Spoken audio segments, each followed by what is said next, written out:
This is Cincinnati Soccer Talk, and thank you for listening as FC Cincinnati enters their first break in what seems like forever. But after a long and prosperous season, Cincinnati has yet to lose or even draw at home and has picked up valuable points on the road. This past week has fans feeling mixed, though, as FCC scored first and then let a couple points vanish off of a penalty kick. Our club has lacked errors for so long, and when they have made those errors, it seems like something else has happened to push them towards the top. Oh, man. It's kind of flabbergasted, right? As mentally you try to figure out what went wrong. Does it matter? FCC is still in the lead. The funny thing is, if this was any other season, you would be okay with that point on the other side of the continent. Perspective's a weird thing, huh? Now, here's the good news. LA, Nashville, St. Louis, and Philadelphia, all of these other top teams dropped points as well. So no harm, no foul. Kick your feet up. Enjoy the break. You've already started this break off well by tuning into CST. And now we're going to break down the fun part of the season. FC Cincinnati news. We're going to dive into all of that we can muster, and then we'll just see what's at the bottom of this episode. I'm not even sure. I'm Boston, and you have Brian, Bry, and Rob on tonight, and we appreciate these guys. Let's hop right into it. Brian, welcome back. So soon to see you after your Thursday episode. You screwed it up, pal. I'm Bry. That's Brian. You screwed it up. You screwed it up. My God, right off the bat. No, I had a great time Thursday night talking about Lionel Messi and Aaron Boupendza, and God, man, it's gonna be exciting, man.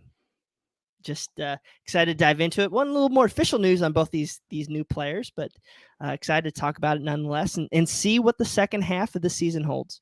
Do I get to rehash anything on Thursday since I missed it? Did you listen, and are you able to? I did. I listened. I wouldn't miss an episode of Cincinnati Soccer Talk just because I'm not on it. Oh, that would be pretty egotistical. Good answer. All right, let's bring in Robert. How are you, buddy? Oh, we got to unmute you. There you go. Yeah, no, doing good. Thanks. It's been a while since I've been on, so good to catch up with you all. And it's a good time of the year to be talking FCC. Yeah, we like Rob, even though he brings in his 1993 camera look on the video show. I always like to razz him for that. Really, the only other option is to show up at your house and just pop in behind you. I'm a low tech guy. Sorry. You can find another FCC2 beat writer, Boston. Jeez. No, you really can't. Rob loves, and this is what I appreciate about you, because you are the most like me when it comes to this. You love amateur and young soccer players to figure out, what the next generation is going to be. I really do appreciate that about you. Well, we spent about 10 years traveling all over the country, watching elite players and really trying to really understand how players get developed in the United States. And so that's been a little while now, but yeah, that has to come in to be useful at some point, and maybe this is one of the ways. And eventually you had to pay some bills, right? Yeah, I want to talk to you about that after the podcast. All right. Now, we will get Brian in here. How you doing, bud? Yeah, man, it's good to be back. I almost answered when you asked about the Thursday episode and just tried to wing it.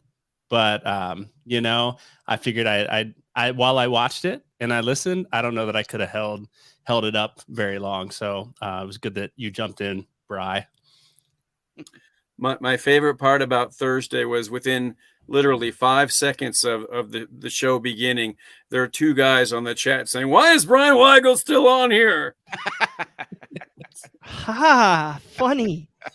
You guys are so awesome. They were after you. Starting the show off with a bang tonight. It's because of my U.S. Open Cup takes. Right.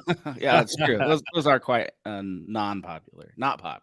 They're 1,000%. I was more validated in my life last week than I ever was. So, you know what is popular though? Apollo Home. You probably already know Apollo Home for their heating and cooling services. But did you know they have in-house excavation department to help you with your underground water lines and sewer repairs? If you're having issues with your water line, drain lines, sewer lines, it is that season. We just had these huge storms, so about time to give them a call. free visit for one of their specialists. Will come on out on site into your home and provide written estimates. Visit apollohome.com or schedule. And we appreciate them for sponsoring local soccer in Cincinnati Soccer Talk. Let's get into your best and worst. If you have them and you're watching the show right now live, throw them in the chat. We love to read those and put them online. Brian, you're up first, though. Brian. Okay. Yeah. I'll go. My best is just kind of over the span of these last couple games, these number of spectacular goals that we've seen. Like a goal is a goal, and I get it, but none of these are junk goals. These are phenomenal upper corner, free kicks off the crossbar, corners coming in, full volley, upper corner, Arias flying in with the header like a rocket. Like these are just spectacular goals. And so, these are goals you can just watch on repeat. It makes the game fun. So that's my best. We're finding a way to do it in a spectacular fashion. I'd take a few extra junk goals, to be honest, to get that goal differential up. But man, I'm loving what I'm seeing there. My worst is just, I think we'll talk about it later, but that turf, man, our tired legs, the stretch of games that we've played, and the number of times our guys just flat out fell on the turf. Couldn't keep up. Vasquez with the ball coming across, trips over himself. We had Lucho falling at the top of the box at one point. Kubo's going down constantly. I just think that turf, and we talked about it last week with Blake Price about the way that turf plays, and we saw it, man. The passes weren't getting to guys, and guys were falling. So that was my worst. We can maybe talk later about that. But you have a bone to pick with Blake because he said that turf wasn't slow anymore. And it was slow, right? It was slow. But I can't imagine if that plays faster than it used to. I guess I didn't see it before that, so I'll take his word. But man, it played slow for us for sure. They found a way to do it. I mean, they found a way to get the passes where they needed to go. They played the bounces. I think the commentators even talked about the way the ball was bouncing. It was getting kind of caught up in the turf and bouncing straight up instead of following its path, and it kind of caught our defenders off guard a couple times. But yeah, it was ugly. It was the most MLS-y style of play ever. Long balls bouncing everywhere. No, I guess the game to me wasn't beautiful and by any means. Pretty? It was not pretty. Yet Brian White, who's not a great forward, but somehow always manages to score goals, doing weird chips and taking advantage of that turf. But my God, at this day and age, there's zero need for turf. There's zero need for turf in Charlotte. There's zero need for turf in Atlanta. There's all these new styles. Boston, you're a big Packers fan. Even I think with FC Cincinnati, there's like turf weaved in with the grass fiber. I mean, there's no need for this crap. Yeah, anymore. it's like an acceptable hybrid or something. We have Oh. Montreal's indoors though. It's a dome, right? Can you have Can you have grass inside? Vancouver is a retractable dome. Montreal is outside. That's right. These Canadians are going to come after you. Just don't mess up Toronto. I'm bad at Canada. They should just become America, so then I'll learn all their names. Oh God, America. Bring the comments. Yes, please do. Please, what's your favorite French cuss word? All right. Let's see here. Let's show a couple of these so I can see if I can steal your guys's, and you have to rethink. That's always fun. Clifford Adams said, "Best, I cried tears when Papa Lucha came in and made it all okay. A rainbow goal for Pride Month. Worst, folks need Metamucil." I think I know what you're talking about. My best of the week, Boston. You can't even pronounce Miazga. Kevin Michael, come on, man. This is the Make Fun of Brian Weigel show, not the not the Challenge the Host show. We'll go ahead and give you your best and worst, though. 40 points midway through the season. We would have killed for these points at the end of the year in the Wooden Spoon years. Kevin, I just wanted to borrow a couple of those points back then. Worst, stupid Miazga penalty. Mistakes will happen, but it was pretty dumb. I'll give you that. Jay, best 9 wins in 33 days, in parentheses. Is that a record? I don't think it is. Maybe, though. If it was, wouldn't we hear about it? Isn't there like 2 OptaJack stats and MLS that just love to shout all the records from the clouds. So I think if it was, we would have heard from them. Worst, I really wanted 10 wins in 36 days. Wow, maybe that was the record, Jay. Maybe. Rob, you're up. Yeah, I guess my worst is similar to Jay's, because even though I always feel like in the soccer circles I'm in, I'm the one trying to preach perspective and to keep things at an even keel, but we really should have won that game. We could have had a win, and no, there's no shame in a road draw at Vancouver, right? But it was there to be won, and almost did it. Matt Mias has been great, so I think he can be pardoned for an error. And you saw the way he reacted. He knew he'd messed up, but that was the worst to me. Just that even with all the success, still could have had one more win.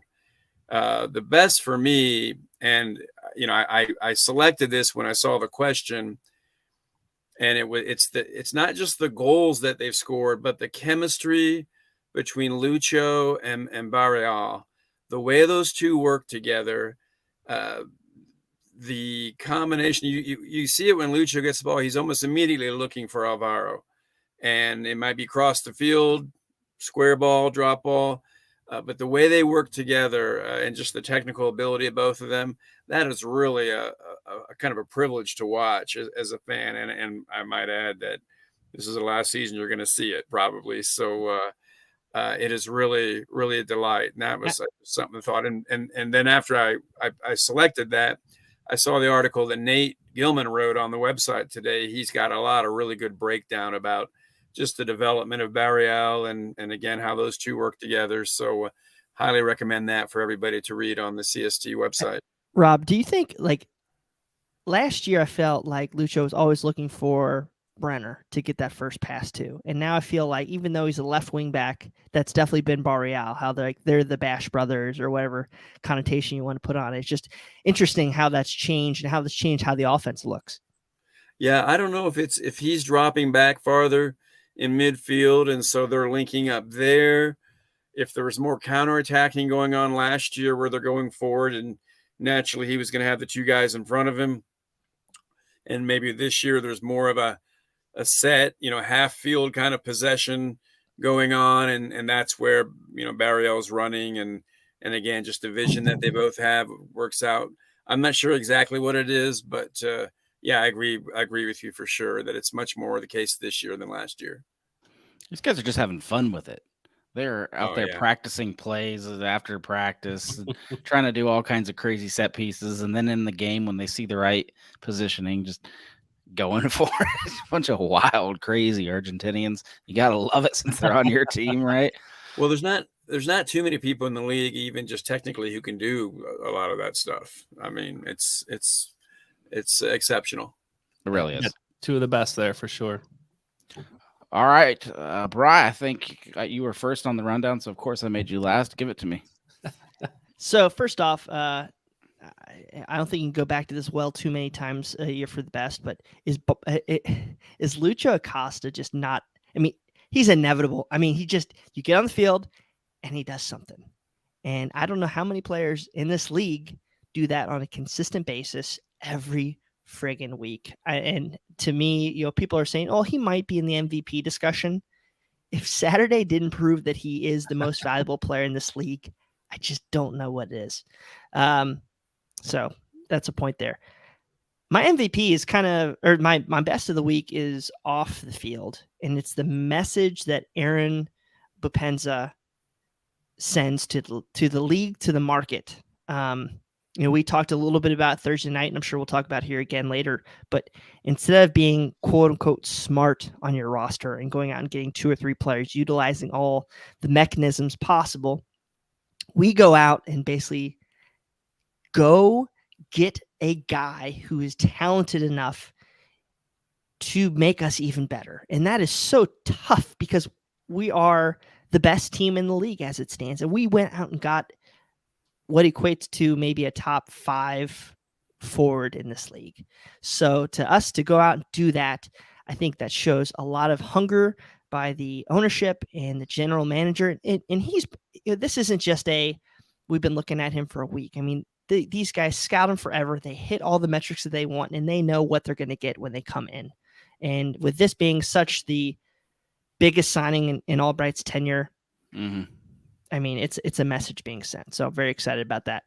Worst of the week, between now and mid-July, when we have 6 games, we're going to be missing quite a few players, whether it's suspensions, whether that's international duty. So our depth and our youngsters are really going to get called on. And Barreal is going to get asked to do a bunch. Acosta is going to get asked to do a bunch without Vasquez, without Miazga, without Mascara, maybe without a Moreno in a game. So it scares me. But when you're good, you get call-ups, and that helps their value and sell on. But, we're talking about a 40-point through your first half of the season. I'm really nervous that we're going to start needing that gap, that 8-point gap, very soon. But we'll see.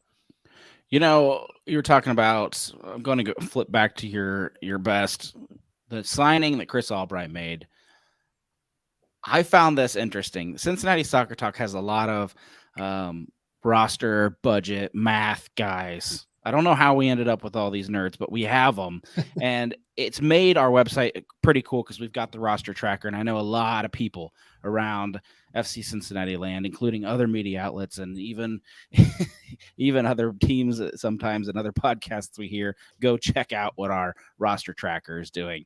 And because of that, we tend to think very logical, very numbers. And Brian, this is 100% to your point. We all were sitting there thinking, okay, we need a U23 so we can still have, we need a young DP so we can still have these U22 slots, and we are maximizing it to the penny. None of us, I'm pretty sure none of us saw a whacking giant signing coming here, smashing up the U22 spot, Barreal getting bought down. It just wasn't in our calculations, was it? Yeah, man, take that segment out of the show later on. Let's just talk about it right now. Thank you. You brought it up. But, all right, we will. No. I'll push it. I'll push it. You want to talk? I love you. I love you. Love you. You know why? It's because I didn't write down a worst, so I got to stall. No. All right, I'll go to my best. We found out we are human. You might think that's a worst, but I think it's a good thing. You can't win all of your matches. You just can't. We're already vastly exceeding expectations. And to travel across the country to another country, far, far away, and pick up a point at 10 p.m. at night. Keep in mind, these guys are lived here a while. They're on Cincinnati time now. And to do all that and still walk away, even though we should have got 3 right, it's fine. It's fine. And I want everybody just to chill and realize that it's okay. We're doing good. We don't need to overreact. Saw a lot of overreacting this week. And I kind of wondered, like, are we spoiled? Are we really concerned? Or have we just lost the ability to complain about rational things? Also, I'm a little pissed off about kind of some of this whining, and Brian or Rob, you can chime in here. Miazga's play wasn't a stupid play. He wasn't stupid. He had no malice. The dude is gassed. He's played every freaking match, leading the league in leading the league in matches, and the dude is just gassed. So let's jump off on this stuff. So we're human is exactly what Boston said. We would not be nearly as strong as we are right now in the table if it weren't for Matt Miazga. Oh, yeah. Amen. Right on. And I think if you watch the play, he was chasing the guy down. The guy kind of held up his run, and he ran into him. I don't think it was a full-on push like people thought. He hit a player that stopped his run, and I don't even know that it was much of a mistake. What else is he going to do in that situation? I mean, the only reason we're upset is because we know he knows better. He knew. Did you see his face? He knows. He knew. Yeah. So, there were other moments in that match, though, where call it the turf, call it a mistake. I think there were a couple times he got beat just by the ball bouncing funny. So I don't know that you call those mistakes, but he got beat a couple times because of the playing surface. No one's seriously worried about Matt, though. Or these guys. We're just gonna wait till 10 days, and they'll be well rested, and then we can go watch some good soccer again. There you go. And I'm not too worried about it. Yeah, that's my worst, is just overreacting to being on top of the league, I guess. because it hurts my brain. It just It really is funny what we get to complain about, right? How they say short the that's- memories are, right? Yeah, and that's the farthest we'll ever travel, right? That's the farthest stadium away from Cincinnati that we'll travel to. We've traveled cross country how many times in the last 2 weeks to New York and Colorado, New York and Vancouver. I'll take the point, man. We should have had the win, but I'll take that point. Yeah. Well, next year in the Champions League, we'll be playing like in Panama or somewhere, so that's farther. Man, Rob's just taking those chickens right out of those eggs. Come on now, gotta believe. All right, before we get too carried away, let's throw it to Beyond Exercise and Nick Suberling, and we'll be right back.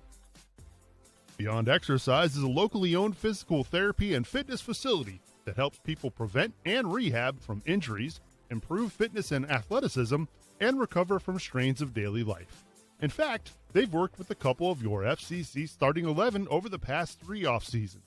Check out their website to see who these players are and to see the range of services they provide to keep you pain-free and moving well at GoBeyondExercise.com. I saw Clifford threw this comment in the chat. He said, we're all going to be Matt Miazga fans when he's playing for the United States men's national team at TQL on July 9th. Not a bad take. You know what? I'm going to be a fan of a lot of these players when they disappear on us for international break, and I have to cope and figure out what kind of FC Cincinnati team we have without them.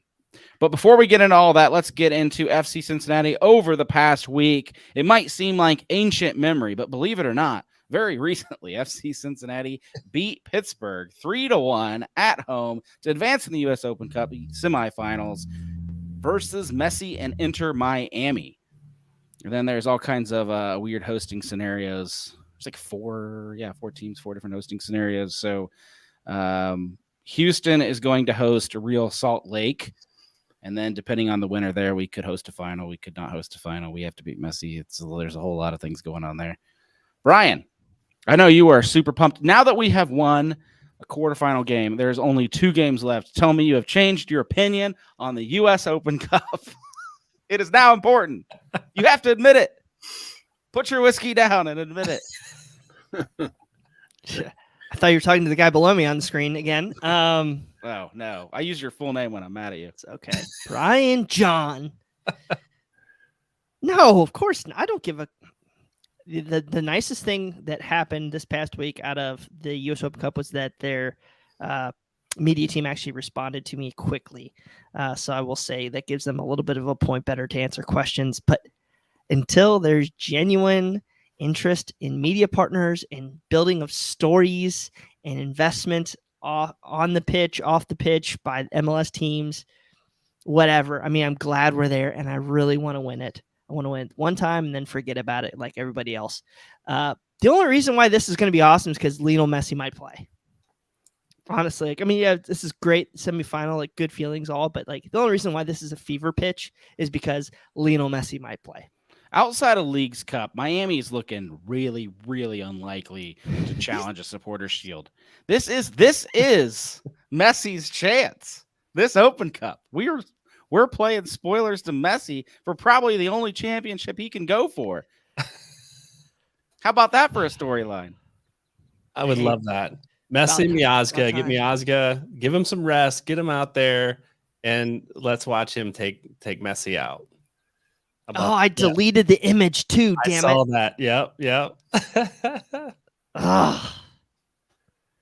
Rob, Yerson Mosquera. That's who I want to see matched up against Right on. Leo. I think that could be a rather volatile matchup, to say the least.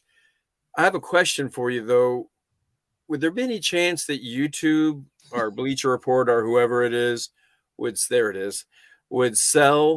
the rights for one game to a higher bidder on the television? Oh, it's not Bleacher Report. CBS bought the last 2 games. Oh, they're already into it then. So so it'll be national. Warner with WB Discovery owns the rights to the tournament, and then they subbed it out to the Golazo network, which is owned by CBS Paramount, I think, right? So CBS Sportsnet or something whatever is supposed to broadcast the game, but I don't think CBS proper, but you never know with Messi. Yeah, that's the it's thing. going prime time. I'm calling it now. I think so too. I think if It's Messi's gonna have involved, to. yes. Yeah. I mean, how many reruns of CSI can you put on, right? They ought to go ahead and put Messi on for one A night. lot of people watch CSI. There's like 15 versions. There used to be one in Indianapolis, I think. It's saturated when they do CSI Cincinnati. Oh man. So My didn't goodness. when we made our USL Open Cup run, didn't they broadcast? Was it the Chicago match that they put on ESPN. primetime? ESPN. Mhm. This has to be a bigger match than that, right? It's Well, that was weird because it was like on the one day, like there was no professional sports. Like it was like between the baseball All-Star game and the ESPYs or something like that. So nothing Right. was on TV that day. But I do think that if you're CBS and you have the ability for cheap to put Messi on the air, I think you put him on the best network that you can. I mean, isn't it CBS Sportsnet or something like that?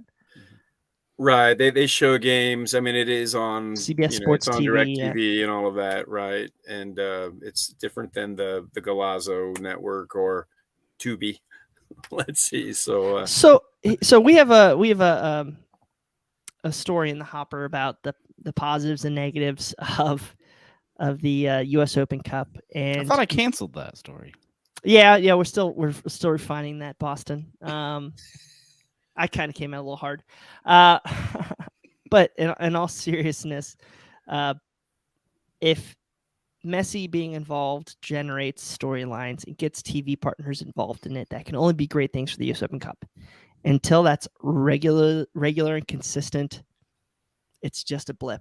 This is the whole thing with Messi and the whole discussion. Is it going to be a blip, or is it going to be meaningful, generating positive influence going into the 2024 Copa America and 2026 World Cup? If I'm Inter Miami, I'm selling this as like the start of our turnaround, because it's just going to be so hard. If they keep dropping points before Messi gets here, as we saw this weekend, they played like absolute crap. So Joseph Martinez, like how far he has fallen. Yeah. So Messi could technically jump in? Is it July 1? Is that the date? July 5th? Okay, so in this semifinal match is the 23rd of August. Correct? So this won't be the first time we'll be seeing Messi, certainly on the pitch for Miami, right? Correct. So you'll most likely see him maybe one or two, doubtful. They're saying probably won't be till the Leagues Cup, which would be mid to late July, Leagues Cup. And then the first Major League Soccer match is the weekend before, so that's Saturday before. And that's at Charlotte, who has turf. So I think it's very likely that you're going to see him in this match, off the record, on the record. I think U.S. Soccer expects to see him in this match. Yeah, I think so. Yeah, well, Price is certainly but going to look like Messi's going to be there. Yeah, and kind of going back to this, as I kind of mentioned before, we reached out to U.S. Soccer and they commented that on the rules. So there's a lot of discussion of if he's going to be eligible or not.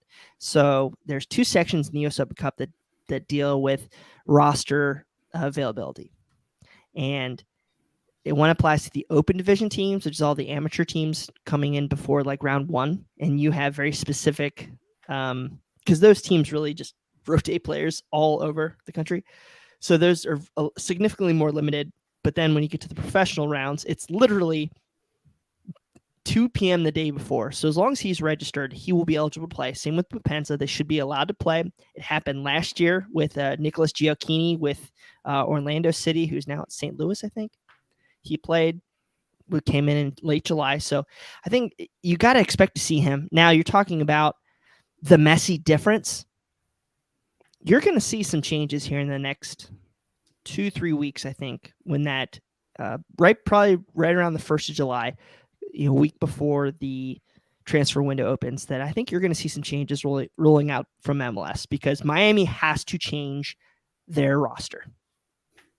Leo Campagna, who's a great young DP talent, they're going to have to get rid of Pizarro. And by doing this right now, the only ways to do that are cut players or trade them for Gam and Tam. And you can't move Leo Campagna for Gamma Tam. He's just too valuable. So I think you're going to see some changes in the league. They're talking about cash trades now in the league. So I think you might see a team like who needs a striker? Oh, FC Cincinnati. No. But no, the teams need a striker. Like say Nashville. That's a great example, Boston. Nashville pay Miami $5 million for Leo Campagna. I think you're going to see stuff like that just to get Messi's team better because they're still fighting to shrug off all those league sanctions this year, and you can't have a great Leo Messi surrounded by jabronis. He's going to look like crap, and it's only going to hurt the vision of the league. So I think you're going to see radical changes here in the next 2-3 weeks. How quickly, and this is an ignorant question, because I don't know much about the business side of MLS. How quickly can they change some of those rules, though? They changed them real fast when David Beckham came in. Well, you saw him change too in 2015 when Gio dos Santos came. They allowed some changes, but then they make the radical change in the winter. So I think you're going to see some things here and there. Like we were joking Thursday night that there's going to be some wiggle room on the salary cap that let us went out and go get Aaron Boupendza. I think you're going to see some things like that. But this offseason, I made the prognostication in Jacob's story about Aaron that I think you're going to see the most exciting offseason in the history of the league this year. And hell, it might even trickle into this summer a little bit. Yeah, it's going to have to. I'm interested in the long-term impacts because I think all of us have been pushing for a while that they need to unchain some of these teams and let us go spend money where we want to spend money and let us try to get a little bit better. Sorry, not to beat the dead horse and not to let you guys not talk, but you have the Moss brothers in Miami who are going to fork over $60 million a year for Leo Messi. You have Apple and Adidas coming in and throwing another $100 million combined at Leo Messi. Can anybody look at the Moss brothers in the face and say, no, you got to stay within the salary cap structure? No, you can't do that anymore. The Moss brothers have the ball. They're the leaders now. And if you don't listen to them, screw it. Run away, join a different league. I mean, this is a jumping off point where they need to pull Robert Kraft and the Hunts and everybody else forward. And if it doesn't happen, you still have to do responsibly. I mean, this is the time, guys. It really is. I wonder what that. Go ahead. No, after you, man. I was just going to say, I think that this will bring a lot of eyes and a lot of money back to the league ahead of the World Cup. So I also agree with you, Brian. Go ahead, Rob. I wonder what that potentially could do to some of the perpetually lagging teams in the league whose owners, I don't know, it's a tax write-off for them or something, but they don't seem that interested in investing and making their teams competitive. And I don't mean his name's Bob Kraft. Yeah, I don't mean in 1 year or 2 years, but on an ongoing basis. And I wonder if they fall farther behind then. The Reds are pretty good in spite of Bob Kraft, but they're doing okay. No, Rob, the teams that don't want to spend are still going to not spend. You can't force a guy to spend a bunch of money. Where Major League Soccer is starting, 1,000% disagree with you. There's a minimum floor. You have to spend your cap. Yeah, I think that's all going to change. I really do. But do you think Major League Soccer is going to change the rules around designated players and owner money? Because that's where teams like FC Cincinnati are getting ahead. What do you mean? Is when it comes to the owner spent designated player money, because cheap teams won't pay out. No, what's going to happen is Leo Messi is going to demand that players 8 through 15 on the roster, 12 through 20 are better. That's just what's going to happen, and that's where it's going to take that money. Yes, if we can get 5 DPs, outstanding. Mm-hmm. But where it is we can't have Leo Messi pass it to a guy that's a sublime pass and then it kicks off his feet and goes out of bounds. Like, you can't have that anymore. Like, we're at that point where you have to go out and make everything great because there's going to be millions of new eyes on the product. No more Brandon Vasquez scuffs. That's all I'm here for. Oh, you went there. Yeah. All right. No, well, I think we'll see. not to jump in, like, again, I don't know the business side of things and the designation and the caps and all that, but I think we have to see some of the changes in the league. With Clifford Adams mentioned something about Messi playing on turf in New York City, right? Like, that can't happen. Like, Sure can. The surfaces are going to have to change, at least, right? If we're going to get players like Messi in, They are. and he's going to bring more, we're going to have to change that. Do you think, though, that, and this may be a conversation for another time, as the league continues to expand and teams not wanting to spend money, and, you know, if Boston, you're right that they'll continue to not spend money, do we see a drop in the number of teams in the league down the road? Mm-mm. If they're not keeping up with Pro baby. Yeah. I was thinking about that in the car ride today. I was driving for 5 hours. Teams just falling off because they're not keeping up and the owners don't want to spend money. Do you see other owners buy them out? I think Sheep Mansour in NYC is going to say, they got Leo Messi. Well, I'm going to go out and get somebody. And then I think you're going to see the guy in Charlotte go, they got Leo Messi. I'm going to go get somebody. Mm-hmm. I really believe that's what's about to happen. The San Diego, didn't they just pay $500 million just to get a team? Yeah, no one's getting relegated when people are paying $500 million. It seems. No, I really was thinking about that today, though, 100%. Like, I was on that mindset. I was like, okay, what are they going to do with Columbus, who only has an 18,000 seat stadium that can't necessarily come up with all the finances? How are they going to adjust? Well, you are seeing the next era of infrastructure here. New York is getting out of Yankee Stadium, and they are building a new stadium. Exactly. MLS has reportedly stepped in at Colorado and demanded that the owners of Colorado improve their stadium and repair it and make it better because it has problems. Cronky. But RSL went out and bought somebody for $7 million. That did shock me. RSL never does anything.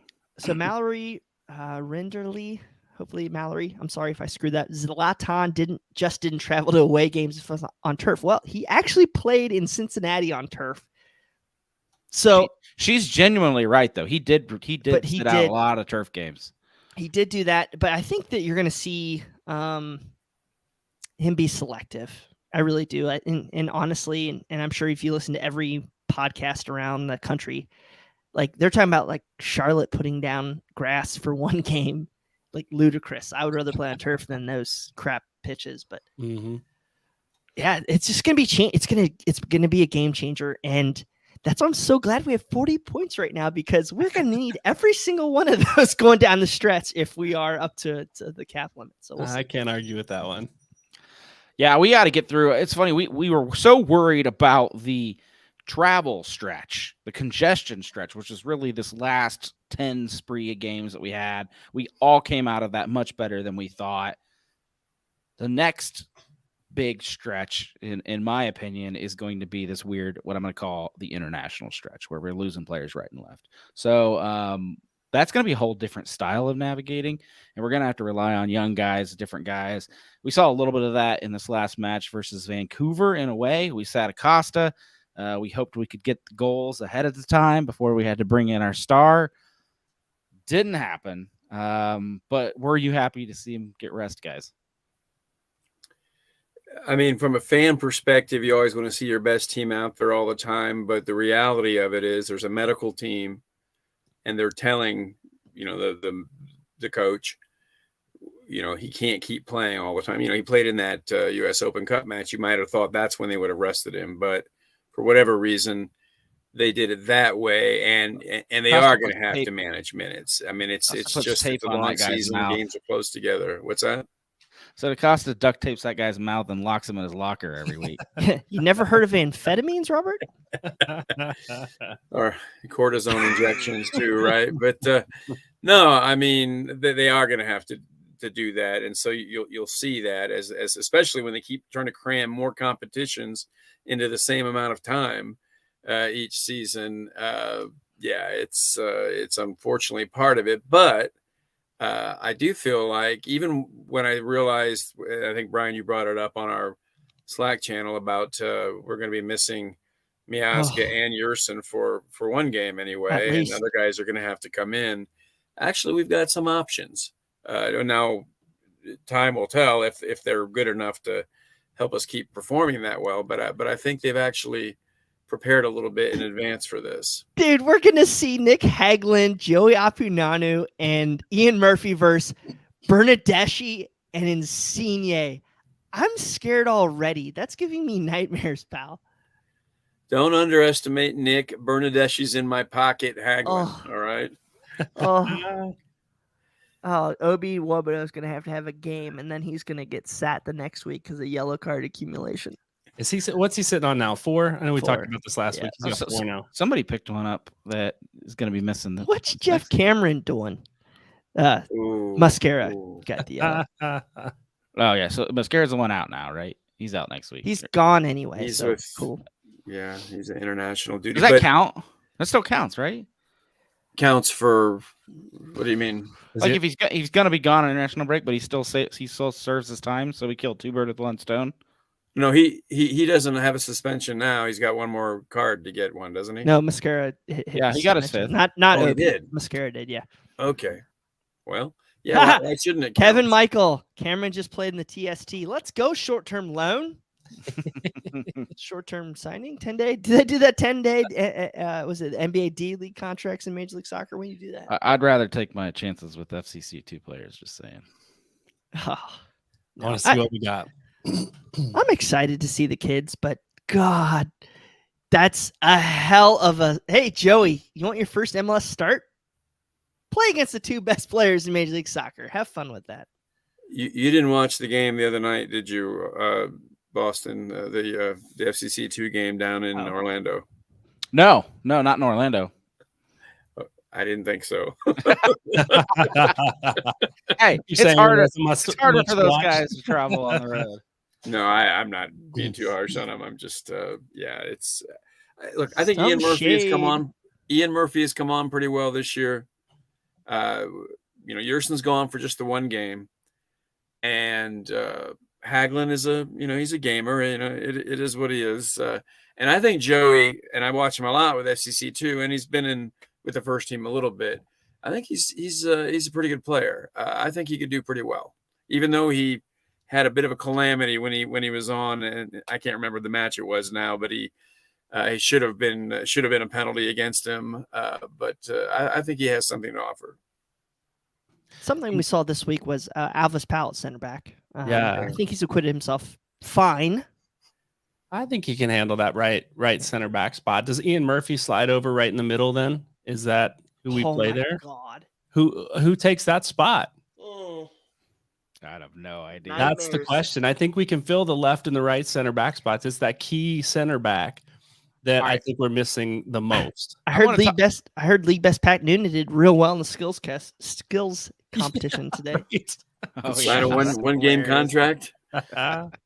Powell scared the ever-loving daylights out of me. When we took our center back out of the game, there was 0 center backs on the bench versus Vancouver, and I just never thought I'd see the day. Powell playing center back and doing a decent job of it.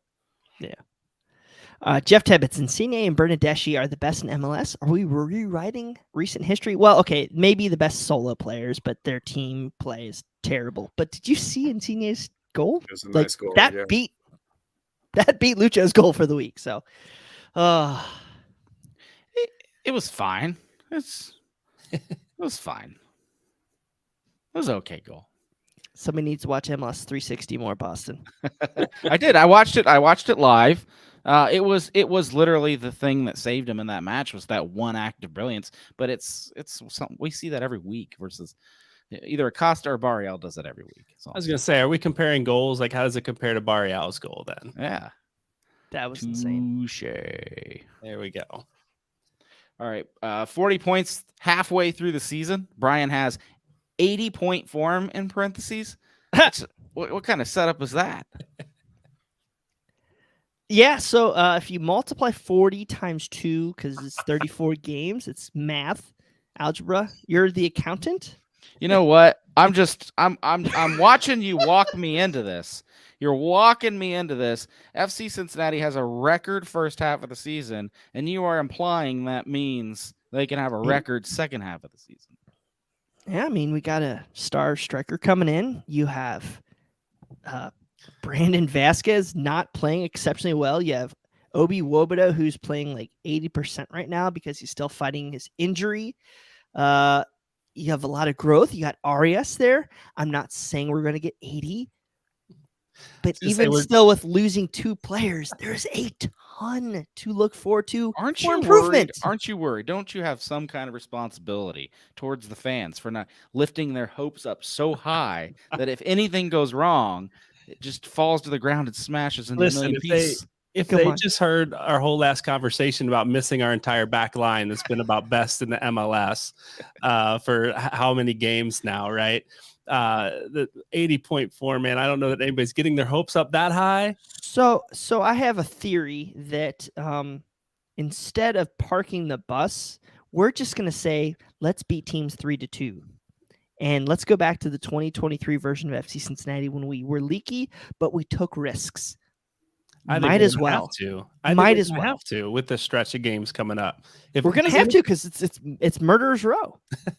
Does anybody know when? Like, what's up with Santos? When's he coming back? So the hope is Toronto. Okay, so we definitely play more direct when he's in. Mm-hmm. So sending long balls, I think we've got a chance to take those risks and keep the ball out of our final third, our defensive third. We'll see. That works for 2 weeks until he's injured again, and then what? Here's the thing. The last 2 weeks, Boston. Here's the thing, though, guys. And I'm sorry, I'm talking over you guys again, but we need coach to come on here because you're going to have to play a style that's 100,000% different than what you're playing now. Because you have no Brandon Vasquez. It's going to be Don Badji and Sergio Santos for 3-4 weeks. Direct balls, fast play, immediate counterattacks. I really do think we're going to look a lot more like 2022 FCC versus 2023. Really do. But I'm excited to see it. Let's have fun. The main argument I would have against the 80-point form isn't about who can do what or how, the way we play it, but just that if you look at leagues all over the world, even the best teams, you'll see they'll drop more points in the second half of the season than they do in the first. You know, sup Arsenal. You don't usually. Yeah, Arsenal's a good example of it actually. Now, Man City, on the other hand, but that's in a whole different stratosphere. I just think it's hard to maintain that kind of pace. I'll say I'm interested though, Brian, what you just said about playing more like last year. I wonder if he doesn't double down, though, on kind of this holding, controlling style. Because the only thing about the playing more of the breakneck fashion is just who's going to actually put the ball in the back of the net besides Lucho. Do you go to a 5-3-2 and put Pinto, Obi, and Moreno in that midfield? Give more cover? Go for 1-0 wins like we've been doing all year. I mean, you could see, Kimi Ordonez could get an opportunity. I don't know. Coach, maybe, I hope you're listening. Talking tactics. He's got see, Santos was scoring though at the beginning of the season. He was breaking. Who's going to score was your question there, Robert. Like, he was putting the ball in the net early on. He was our leading scorer for a number of games there, right?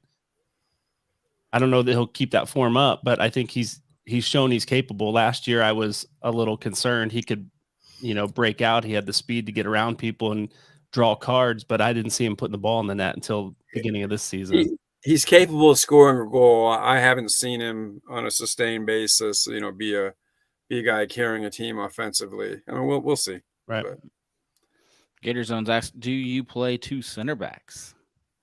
I thought about that as well. Just based on what you guys were talking about before about who do you put in the middle. No. Noonan doesn't have the guts. 2 center backs. I think that's too leaky for missing many guys. We're not Ted Lasso here and redoing our whole offense over a weekend and changing style of play. Believe. Total football in 3 days. Even Roy Kent's like, no.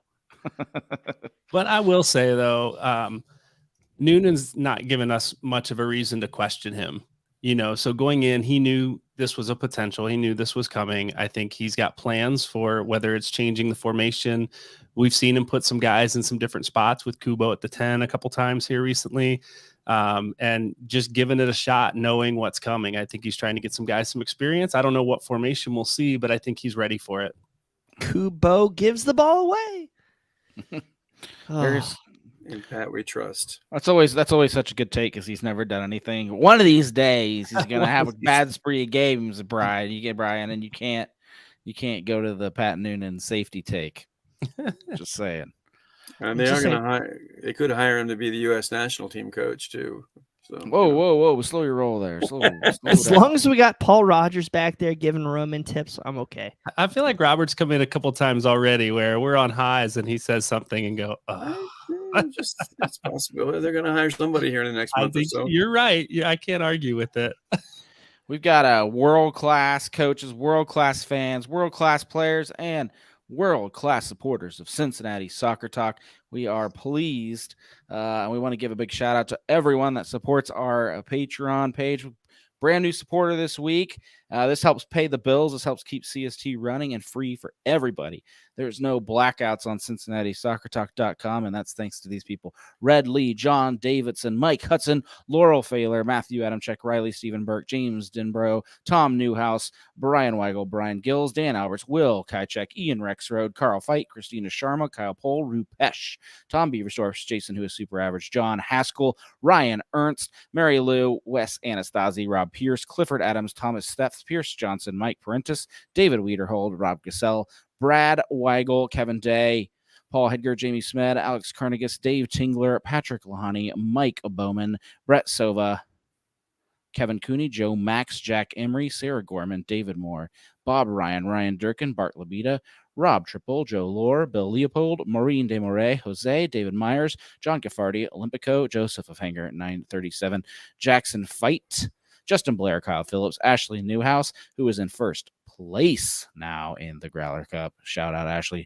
Dan Burns, Tyler Nolan, Coach Clip, Justin Gregory, Scott Dalton, Jason Ashcraft, Jeffrey Tebbets, Troll, Jackson Fight, Matt Bauer, and a new patron. He put Pete Koch in parentheses, not related to Alan Koch.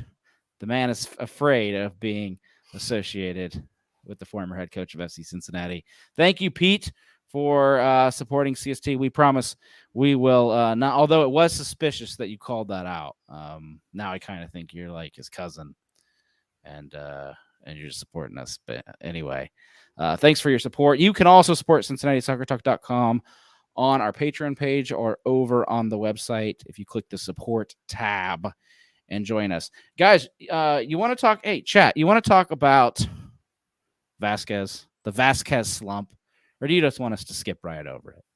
I'm going to start talking about it. Tell me to shut up if you want us to tell us to shut up, because you guys run this show.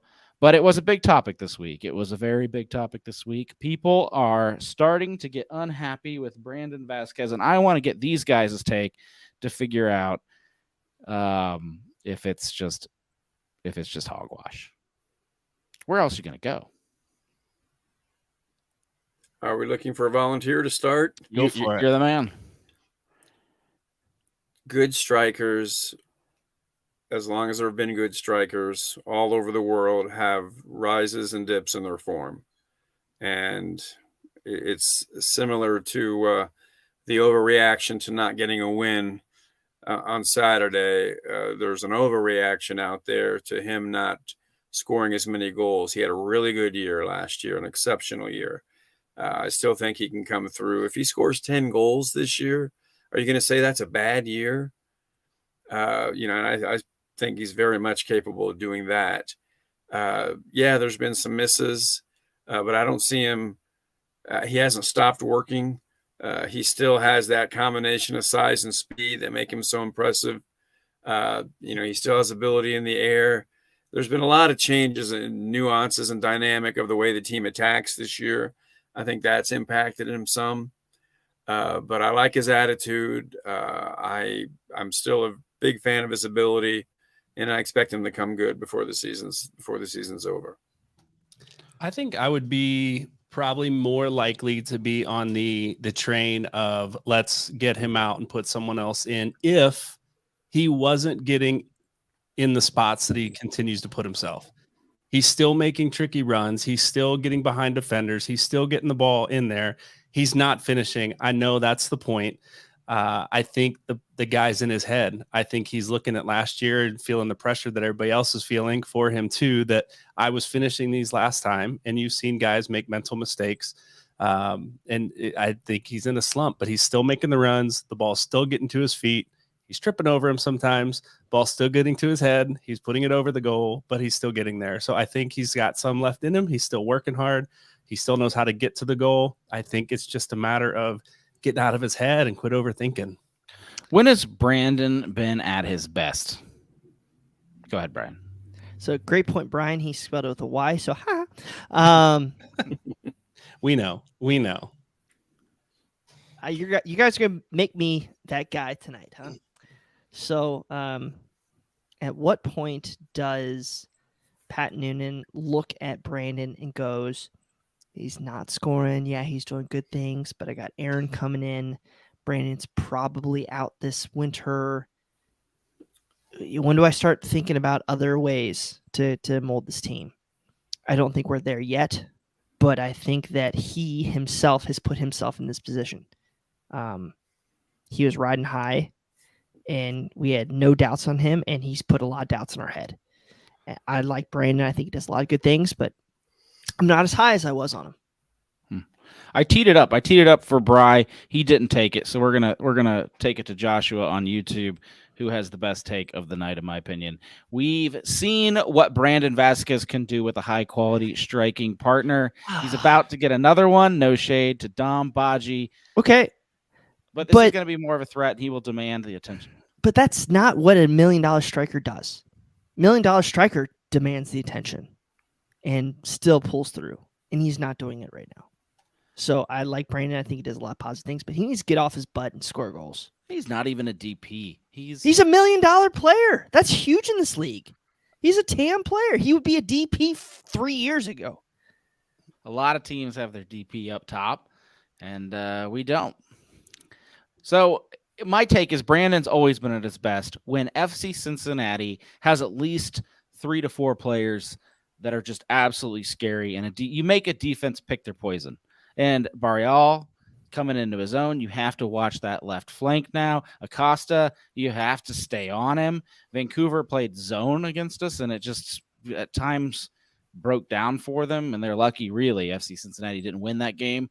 So I think Brandon's about to get his heyday. We got another forward coming in here, and I think that's when Brandon just tears the league wide open. When did Brandon last year struggle? It's after everybody started throwing more defense at him, and Brenner just took off. It didn't matter. It doesn't matter where the goals come as long as they come from somewhere. And we don't have many coming from they're coming from other places, but we don't have that Brenner up top that's taken over for Brenner's Vasquez. your missing piece. Yeah, for sure. The thing that concerns me about Vasquez more than his lack of scoring is I feel like his hold-up play was really strong last year. He held the ball. He made better passes. This year, I feel like his first touch is off again like it was 2 years ago. He's losing the ball in the midfield more than I remember him doing it last year. Now, again, maybe short-term memory. But maybe we're relying on him too much there because we don't have that other guy up top. But I see him losing the ball more in the midfield, and that concerns me when we're depending on that for hold-up play. Yeah, it's a fair take. I can't argue that one. Of all the things, Brandon Vasquez is, in my opinion, you've hit the nail on the head as far as the least Brandon Vasquez-y of the Vasquez things. That didn't make any sense. But Brandon, that's the one thing I would like to see. We have had way too many turnovers when the ball gets to him in the midfield, and then if he can't get it back to Lucho or can't get it back to Obi, that's usually the end of that drive. Can I say something? Yeah. Obi offensively has been a bigger disappointment to me than Brandon.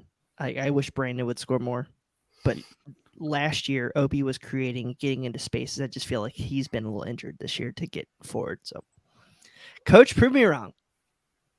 Feedback at CincinnatiSoccerTalk.com if you want to send Brian your Can't hate wait to letters. get the hate mail about Vasquez this week because I actually like him, but I wanted to point out some things. No, I'm talking about your Obi comment. To me, that was probably more heretical than anything on Brandon. Oh, dude, no, seriously. Like, if you watch this year, it's frustrated me very much so that he's been a lot more passive than direct like last year. Yeah. Did you know the number one rule of podcasting in 2016? Don't say anything bad about Jimmy McLaughlin. You're hitting on those rules.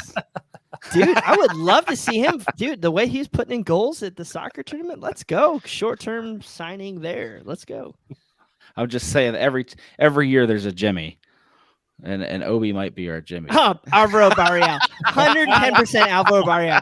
Jacob Clary got reckless on Twitter this week and posted a little clip about Alvaro Barreal. And people were like, don't you slander our boy. I'm like, ooh. I was like, damn it, we don't have the edit button. Well, we wouldn't be a fair episode if we didn't throw it to Rob. FC Cincinnati is going to have to lean on some younger guys in this stretch, and we want to make sure our listeners are educated on what could be coming down the pike. Rob, you've seen more FC Cincinnati too than probably all of us combined, more than probably most of our listeners, unless they get out to NKU and watch it. Give us the big performers you think could be moving up. Especially during this international stretch. Some of them have already been signed, I'm sure, to the first team, but give us the lowdown on the FCC2 players we can see.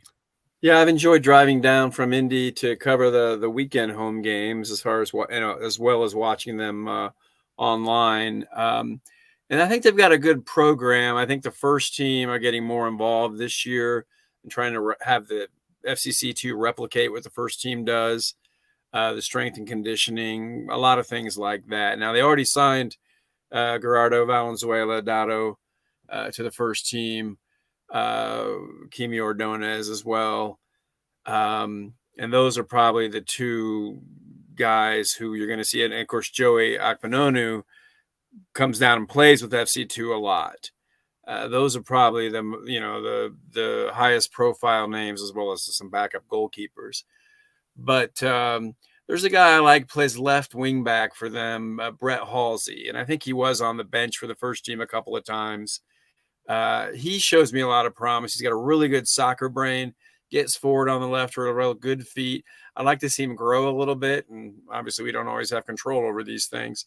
But he's someone I'd say keep an eye on. Remember that name. Maybe not this season, but in the next season or two, you might see him getting more involved. Another one, you've got a guy who I think they signed from Colorado, right? Isaiah Foster. And he's been playing, and I guess he's a first-team player, but he plays in the back line. He's got some work to do, I'm afraid, to really be a factor with the first team. But Dado Valenzuela has there's something about him. He's just, he goes for it. He tries things. He's got some imagination. He can strike a ball really well. Now, he hasn't put it all together yet, but I think we'll probably see him in his next few weeks, in fact, get a few more opportunities. And you never know. And same with Kimi, right? Just that one magical moment, right? And it just makes all the difference in the world for somebody's confidence. But I think the guys that you heard of already, those are really, except for the one I mentioned, Halsey, those are pretty much the guys who would be knocking on the door right now. Are you concerned about Dado getting first team minutes? Now, Noonan's already shown that he's willing to bring him up and put him on the bench. That's what he's already done in one match. But on FCC2, it's not like he's been being Lucho Acosta down there. The guy's only got 2 goals and 1 assist in 10 games. Yeah, I mean, those are not, those are still, hard competitive games. And he plays an attacking midfield role there. I see him. He's pretty dangerous.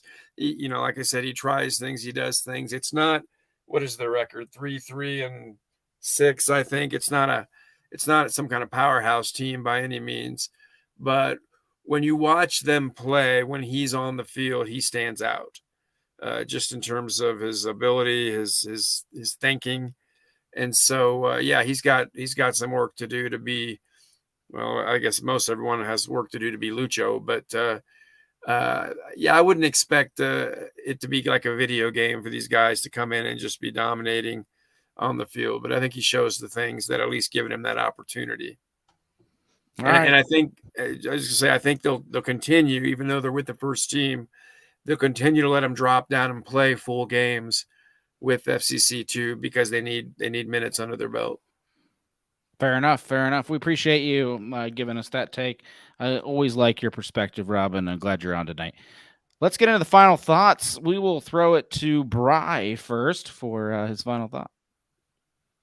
Oh man, it's just exciting. Everything that's going on right now. Can't wait till FCC actually announces their new DP. But it's cool seeing him hanging out with Aubameyang on Instagram and Twitter today. So yeah, bring him too. That'd be cool.